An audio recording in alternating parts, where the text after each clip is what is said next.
Você avaliou que o paciente está parado. Ivo, como é que eu sei que o paciente está parado? A gente fez um vídeo só te ensinando como identificar da forma certa uma parada cardiorrespiratória. O link está na descrição do vídeo, clica aí para você assistir e depois volta para essa aula, tá bom? Então você identificou que o paciente está parado, vamos iniciar a RCP. Essa ressuscitação, essa reanimação cardiopulmonar, é imprescindível que ela seja realizada com o paciente em uma superfície plana, tá bom? Então observa que o leito do paciente não está levantado. Se tivesse levantado, nós teríamos que baixar o leito desse paciente, deixá-lo sobre uma superfície plana. Idealmente que também seja uma superfície rígida, porque se eu uso uma superfície que amortece, na realidade eu vou estar afundando junto com o paciente, tá bom? Então, se eu tenho uma superfície rígida e o paciente sobre essa superfície, o que eu fizer vai fazer com que eu comprima apenas o tórax do paciente, tá? Aí vamos lá.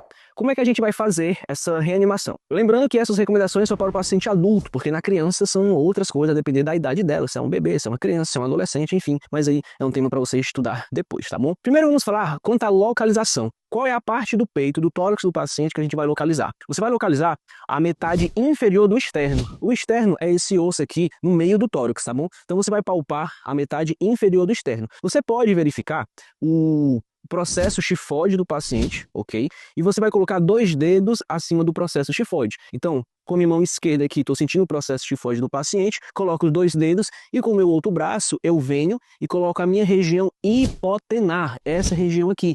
Por que, Ivo? Não é ideal você colocar a palma da sua mão toda, porque você está aumentando a área de contato e está fazendo uma pressão menor.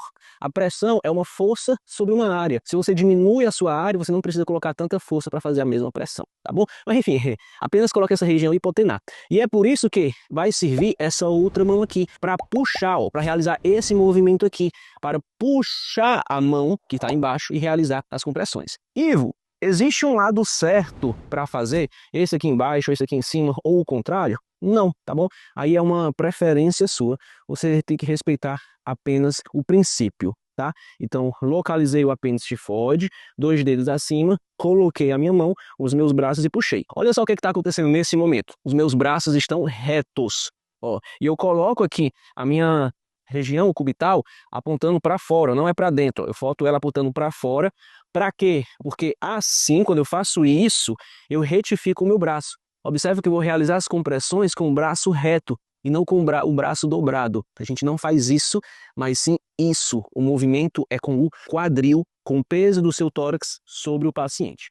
E um detalhe importante aqui que vale a pena destacar é que você jogue o seu braço de forma que ele fique alinhado com a cabeça do paciente, porque assim você vai precisar colocar menos força. Porque se você fica posicionado desta forma que eu estou aqui, a cabeça do paciente está aqui na minha frente e eu preciso fazer mais força. Se eu me jogo para frente, olha só, se eu me jogo para frente com a menor quantidade de força, eu já consigo realizar essas compressões. Então, localizei o apêndice tifoide, coloquei a palma da mão na região cubital dela, identifiquei o local certo, coloquei minhas mãos e a gente vai iniciar as compressões de alta qualidade, tá bom?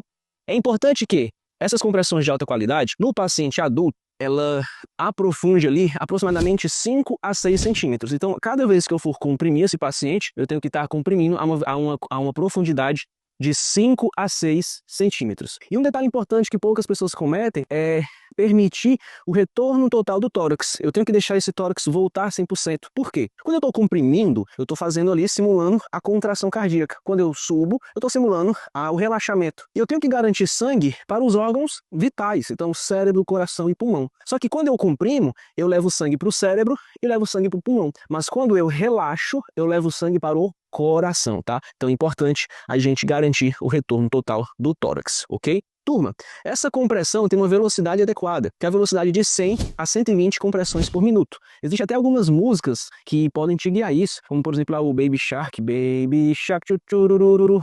Tem aquela lá da Fazenda também, Stinha Heavy, Stinha Live, Stinha Live. Dá pra ver que por que não deu certo a minha carreira como cantor. Então a gente vai estar realizando essas compressões a uma velocidade de 100 a 120 compressões por minuto, e essas compressões devem ser feitas de forma rápida e forte, tá? E com rápido eu quero dizer 100 a 120 compressões por minuto, e por forte eu quero dizer que ela aprofunde ali 5 a 6 centímetros de profundidade desse tórax, tá bom? Muito cuidado, que pode ser que o paciente idoso, a gente acaba fraturando a costela dele, acaba por vezes sendo comum de acontecer. Então, revisão geral para uma compressão de alta qualidade. Garanta uma superfície plana e rígida. Localize o apêndice tifoide e coloque 2 dedos acima, a metade inferior do externo. Não seguir pela linha mamilar, porque principalmente em mulheres a gente pode ter algumas alterações. Localizando isso, coloque sua região hipotenar, deixe os braços retos, formando um ângulo de 90 graus com o paciente. Comprima a uma velocidade de 100 a 120 compressões por minuto e aprofunde 5 a 6 centímetros, garantindo o retorno total do tórax desse paciente. Assim, a gente garante as compressões de alta qualidade até chegar a uma segunda pessoa e realizar as ventilações nesse doente. E